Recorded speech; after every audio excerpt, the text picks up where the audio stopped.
Hello everyone, I welcome you all for the today's session of Daily Current Affairs. How are you all? I hope you guys are doing well. So before we begin with our session, let me give you an overview of the session. So we discuss the current affairs in the form of MCQs, and after discussing the answer for the particular question, we also discuss the information or the facts related to that particular question in our next slide. तो ऐसे यहाँ पे कुछ important facts होते हैं बहुत ही crisp and short way में उस क्वेश्चन से रिलेटेड, ठीक है, ताकि आपको पढ़ने में भी इजी हो जाए, रिवाइज करने में भी इजी हो जाए, राइट। सो बहुत ही कॉम्प्रिहेंसिव सा ये सेशन रहेगा, एंड तक बने रहिएगा। चाहे आप कोई भी एग्ज़ाम्स के लिए प्रिपेयर कर रहे हो, एसएससी हो, यूपीएससी हो, बैंकिंग हो, स्टेट पीसीएस एग्ज़ाम हो, रेलवेज, इंश्योरेंस, जहाँ पे भी करंट अफेयर्स आएगा आपके लिए सेशन बहुत ही यूज़फुल होगा। तो सभी अपने फ्रेंड्स के साथ आप लोग शेयर करिएगा, लाइक बटन पे भी प्रेस कर दीजिएगा, सब्सक्राइब बटन पे भी प्रेस करिएगा, ताकि आने वाले क्लासेस की नोटिफिकेशन आपको टाइम टू टाइम मिलती रहे, ठीक है। पहला क्वेश्चन आपकी स्क्रीन के ऊपर आ चुका है। What was the total number of medals won by the Indian team at the junior world wushu championship in the Bandar Seri Begawan. तो जूनियर वर्ल्ड वुशु चैम्पियनशिप चल रहा था, कहाँ पे चल रहा था? बांदार सेरी बागवन यहाँ पे चल रहा था। तो इंडियन टीम ने कितने मेडल जीते? वुशु एक टाइप ऑफ मार्शल आर्ट है, आप कह सकते हो, ठीक है। तो इस पे इंडिया ने कितने अवार्ड्स जीते ये आपको बताना है। मेडल्स जीते, right. Correct answer is option number C, 7। India ने टोटल 7 मेडल्स जीते हैं, ठीक है। अगर उसका ब्रेक डाउन हम देखें तो 2 गोल्ड्स जीते हैं, 1 सिल्वर और 4 ब्रॉन्ज। तो इस तरीके से इंडिया ने मेडल जीते। और ये आपकी लोकेशन है कहाँ पे? ब्रुनाई में, ब्रुनाई कंट्री में ये आपका सिटी है वो जहाँ पे वुशु चैम्पियनशिप हुई है, ठीक है। तो बहुत ही क्रिस्प वे में ये पॉइंट्स हैं, इनको याद रखिए। यहाँ से भी क्वेश्चन आ सकता है, आपसे पूछेंगे कि उसकी लोकेशन क्या थी, राइट। तो आपको लोकेशन भी याद रखनी होगी, ब्रेक डाउन भी याद रख लीजिएगा, ठीक है। When is international translation day celebrated? Translation day कब हम मनाते हैं ये आपसे पूछा गया है। Correct answer is option number B, सितंबर 30, यानी कि आज ही के दिन हम इंटरनेशनल ट्रांसलेशन डे भी सेलिब्रेट कर रहे हैं, ठीक है। ट्रांसलेट इज अनुवाद करना, राइट। तो इंपॉर्टेंट पॉइंट्स देख लेते हैं। पर्पस क्या है? Celebrates the contributions of translators and interpreters. तो जो ट्रांसलेटर्स होते हैं उनका जो कॉन्ट्रीब्यूशन है उसको रिकॉग्नाइज करने के लिए ये डे मनाया जाता है। फोकस क्या है? Bridging linguistic and cultural divides. तो राइट, लैंग्वेज दूसरी होती है तो हम उसे समझने में जो है प्रॉब्लम होती है। ट्रांसलेटर्स क्या करते हैं? उस गैप को ब्रिज करते हैं, राइट, उस गैप को कम करने में हेल्प करते हैं। तो इसी पे फोकस है कि जो भी कल्चरल डिवाइड्स हैं, गैप्स हैं, उसको हम कम कर सकें with the help of translation, ठीक है। I hope this news is also clear to you, ठीक है। Next question, what is the primary goal of the STARS project initiated by the Ministry of Education, Government of India? तो इस project का गोल क्या है ये आपको बताना है। हम इस प्रोजेक्ट के बारे में अपने अगले स्लाइड में देखेंगे, ठीक है। तो yes, primary goal is improve the teaching learning outcomes. तो जो टीचिंग है और जो लर्निंग के जो रिजल्ट्स हैं उसको इम्प्रूव किया जाए, ये इस प्रोजेक्ट का जो है गोल है, ठीक है। इंपॉर्टेंट पॉइंट्स देख लेते हैं। STARS इसका जो फुल फॉर्म है strengthening teaching learning and results for states. तो जो भी स्टेट्स हैं इंडिया में जितने भी, उन सभी में टीचिंग और लर्निंग का जो आउटकम्स हैं वो इम्प्रूव हो सके, उसी के पहल पे इसका नाम भी रखा गया है। इसको, इस प्रोजेक्ट को सपोर्ट कौन कर रहा है? वर्ल्ड बैंक, मतलब फंडिंग जो है वो वर्ल्ड बैंक देगा।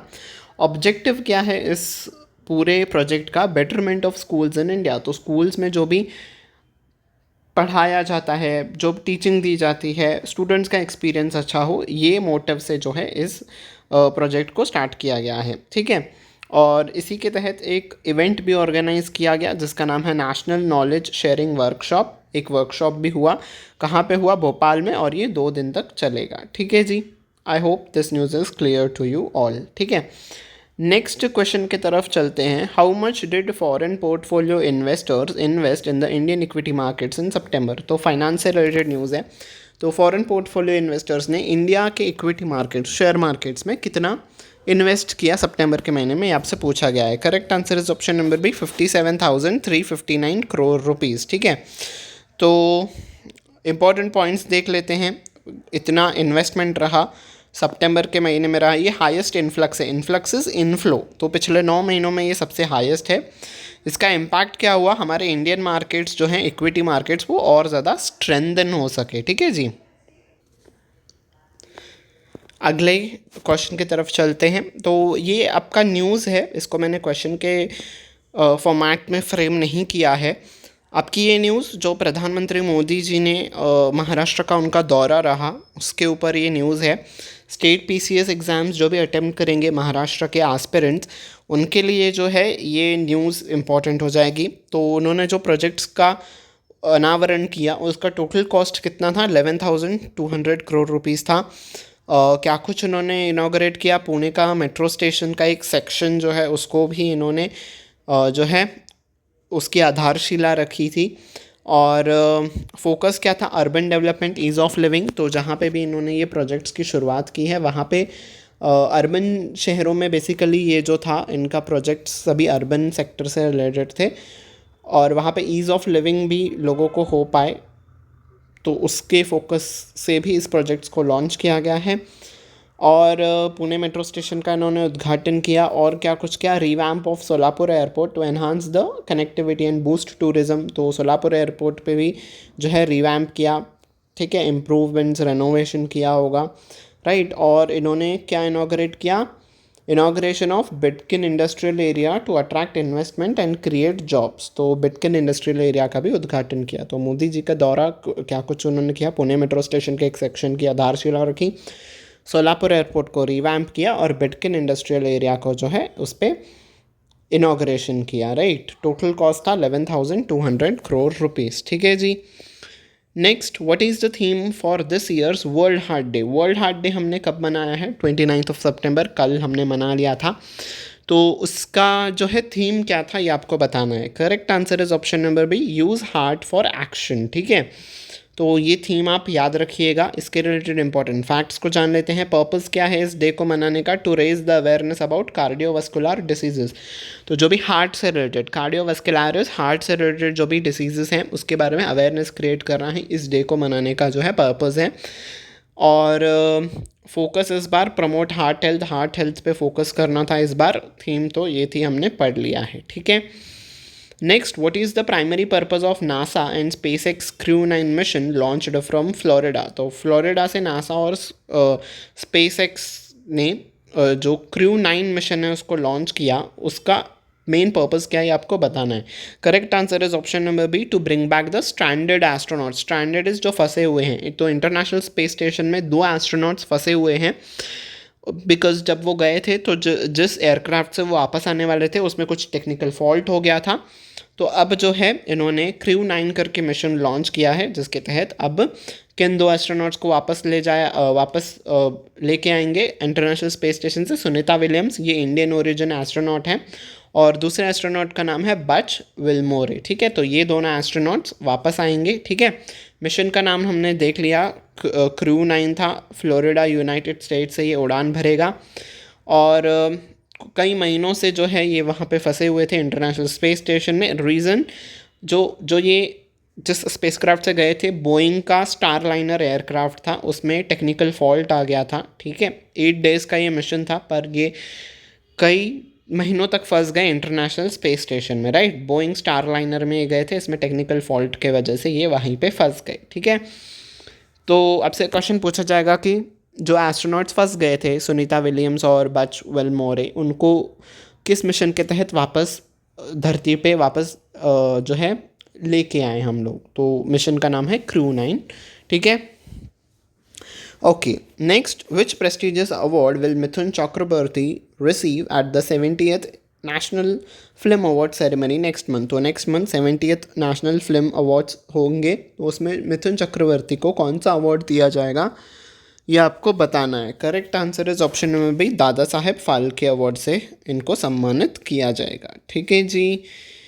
Next question, what was the primary focus of Rashtriya Poshan Maah as discussed by union minister Annapurna Devi ji. तो अन्नपूर्णा देवी जी ने जो है राष्ट्रीय पोषण माह का प्राइमरी फोकस बताया है। तो क्या है वो primary focus? Correct answer is option number B, eradicating malnutrition, right. Poshan Maah is nutrition से रिलेटेड, राइट। पोषण इज न्यूट्रिशन, तो उससे रिलेटेड ही एक इवेंट को ये संबोधित कर रही थी, जिसके तहत इन्होंने 11,000 सक्षम आंगनवाड़ी सेंटर्स का जो है इनॉग्रेशन किया।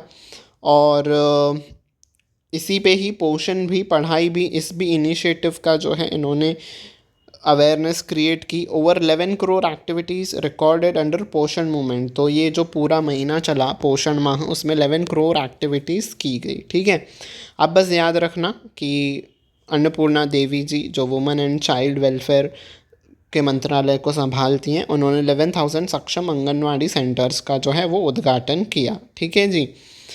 नेक्स्ट ये न्यूज़ आ रही है अपॉइंटमेंट से रिलेटेड। तमिलनाडु के जो स्पोर्ट्स मिनिस्टर हैं जिनका नाम है उदयनिधि स्टैलिन, इनको अपॉइंट किया गया है as the deputy chief minister of the state. ठीक है, तो तमिलनाडु के ये डेप्यूटी चीफ मिनिस्टर बन गए हैं। ठीक है जी।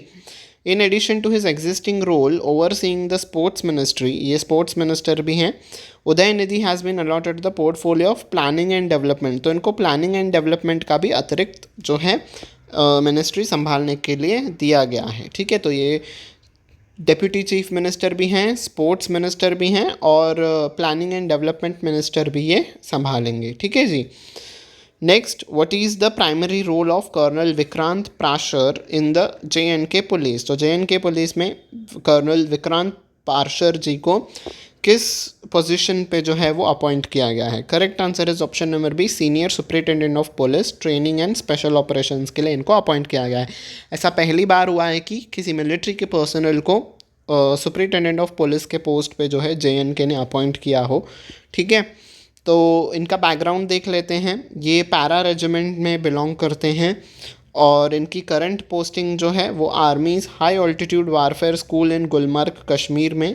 तो इस वारफेयर स्कूल में ये जो है वहाँ पे तैनात थे और इनका जो आपका जो सुपरिटेंडेंट ऑफ पुलिस का जो पदभार है ये इनका 2 साल तक इनका टेन्योर रहेगा। ठीक है, क्यों इनको अपॉइंट किया गया है? To enhance the training and special operations within JNK police. तो JNK पुलिस में अच्छे से ट्रेनिंग मिल पाए सभी ऑफिसर्स को, कैसे ऑपरेशंस को कंडक्ट किया जाए वो और बेहतर तरीके से जो है वो सीख पाएँ, इसी मोटिव से जो है इनको अपॉइंट किया गया है। ठीक है, एज ताकि मिलिट्री पर्सनल राइट वो बहुत ही एक्सपीरियंस्ड होते हैं, डिसिप्लिन्ड होते हैं राइट, तो उनका एक्सपीरियंस का अच्छे से यूज़ किया जा सके, इसलिए इनको जो है अपॉइंट किया गया है। ठीक है, next, who has been elevated to the position of additional director general in the coast guard. तो ADG के पोजीशन पे किनको एलिवेट किया गया है? Correct answer is option number B, inspector general Donny Michael. ठीक है, इनको जो है एडिशनल डायरेक्टर जनरल के लिए एलिवेट किया गया है, इनकी अपॉइंट किया गया है। ठीक है, next, who is set to become the chief secretary of Madhya Pradesh. तो अभी ये बने नहीं हैं बट ये फिक्स्ड हो चुका है कि न्यू चीफ सेक्रेटरी बनेंगे मध्य प्रदेश के। कौन? जिनका नाम है नॉट वीरा राणा, ये तो एग्जिस्टिंग है। ठीक है, जो नए बनेंगे वो आपको बताना है। Correct answer is option number B, Anurag Jain. ठीक है, अनुराग जैन जो है वो न्यू चीफ सेक्रेटरी होंगे किसके? मध्य प्रदेश के। ठीक है, अनुराग जैन 1989 बैच के IAS ऑफिसर हैं और अगस्त 2025 तक ये सर्व करेंगे। इन किसको रिप्लेस करेंगे? वीरा राणा, एग्जिस्टिंग जो चीफ सेक्रेटरी हैं।